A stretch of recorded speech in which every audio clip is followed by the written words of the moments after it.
बहुत समय पहले की बात है। एक सुंदर शांत भारतीय गांव था जहां हर सुबह सूरज की पहली किरणों के साथ पक्षियों की चहचहाहट गूंज उठती थी।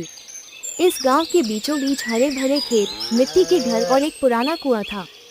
इसी गांव में अर्जुन नाम का एक नटखट मगर प्यारा सा बच्चा रहता था। अर्जुन का दिल साफ था, लेकिन वो बहुत चंचल और शरारती था। एक सुबह अर्जुन अपने दादाजी के साथ बगीचे में जाने के लिए तैयार हुआ। दादाजी हमेशा उसे नई नई बातें सिखाते थे। आज भी कुछ खास होने वाला था। अर्जुन और उसके दादाजी बगीचे में पहुंचे।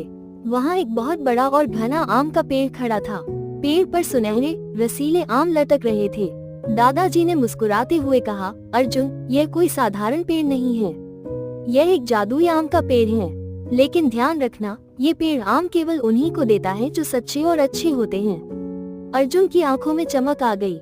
उसने सोचा, इतने सुंदर आम, मैं इन्हें जरूर तोड़ सकता हूँ। लेकिन जब अर्जुन ने आम तोड़ने की कोशिश की तो आम उसकी पकड़ से दूर हो गए। जितनी बार वो आम तोड़ने की कोशिश करता, उतनी बार आम जादू से गायब हो जाते।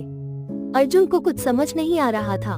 उसने हार मान ली और उदास होकर दादाजी की ओर देखा। शाम ढलने लगी थी। अर्जुन उदास होकर घर लौट आया। उसे बार बार वही आम याद आ रहे थे। उसने सोचा, आखिर मैं तो अच्छा बच्चा हूँ, फिर मुझे आम क्यों नहीं मिला। तभी उसे याद आया, कुछ दिन पहले उसने गलती से मिट्टी का मटका तोड़ दिया था और दादाजी से झूठ बोला था। अर्जुन को अपनी गलती का एहसास हुआ। उसका मन भारी हो गया, लेकिन उसने तय किया कि अगली सुबह वो फिर से जादुई पेड़ के पास जाएगा। अगली सुबह सूरज उगते ही अर्जुन फिर से उसी जादुई आम के पेड़ के पास गया। पेड़ की छांव में खड़े होकर अर्जुन ने हाथ जोड़ लिए। उसने सच कबूल करते हुए कहा, पेड़ जी, मैंने झूठ बोला था। मैंने मटका तोड़ा था और दादाजी से सच नहीं कहा। मैं माफी मांगता हूँ। जैसे ही अर्जुन ने सच बोला, पेड़ की शाखाएं हल्के हल्के हिलने लगी। आम पर एक हल्की जादुई चमक दिखाई दी। अचानक एक सुनहरा आम पेड़ से धीरे धीरे नीचे गिरा। अर्जुन ने उसे उठाया। आम बहुत मीठा खुशबूदार था। अर्जुन ने एक कौर खाया। आम सचमुच बहुत मीठा था। अब अर्जुन समझ गया था कि यह कोई साधारण पेड़ नहीं था। ये सच्चाई और अच्छाई का प्रतीक था। अर्जुन बहुत खुश था। उसने सोचा कि क्यों न ये बात पूरे गांव को बताई जाए। वो गांव के अन्य बच्चों को बुलाकर जादुई आम के पेड़ के बारे में बताने लगा। उसने कहा, अगर हम सच्चे और अच्छे होंगे तो ये पेड़ हमें अपने मीठे आम देगा। लेकिन अगर हमने झूठ बोला या किसी को दुख पहुंचाया तो यह आम गायब हो जाएगा। गांव के सभी बच्चों ने भी अपनी गलतियां स्वीकार की।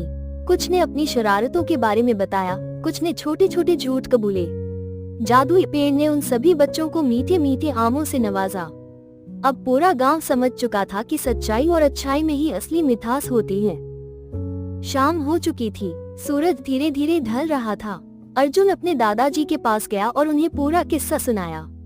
दादाजी ने प्यार से अर्जुन को गले लगाया और कहा, देखा बेटा, सच्चाई का स्वाद सबसे मीठा होता है। अर्जुन और दादाजी साथ बैठकर उन मीठे मीठे आमों का स्वाद लेने लगे। पूरे गांव में खुशहाली और सच्चाई की खुशबू फैल गई। और इस तरह अर्जुन ने अपनी ईमानदारी से पूरे गांव को सच्चाई और अच्छाई का पाठ सिखाया। तो बच्चों, इस कहानी से हमें ये सीख मिलती है कि सच्चाई और अच्छाई का स्वाद सबसे मीठा होता है। इसलिए हमेशा सच बोलो, अच्छे काम करो और सबके दिलों में प्यार और मिठास फैलाओ। ऐसी ही और एक कहानी लेके हम फिर जल्दी वापस आएंगे। तब तक कमेंट और सब्सक्राइब कीजिए, बेल आइकॉन भी दबाइए ताकि आपको अगले वीडियो का नोटिफिकेशन मिले।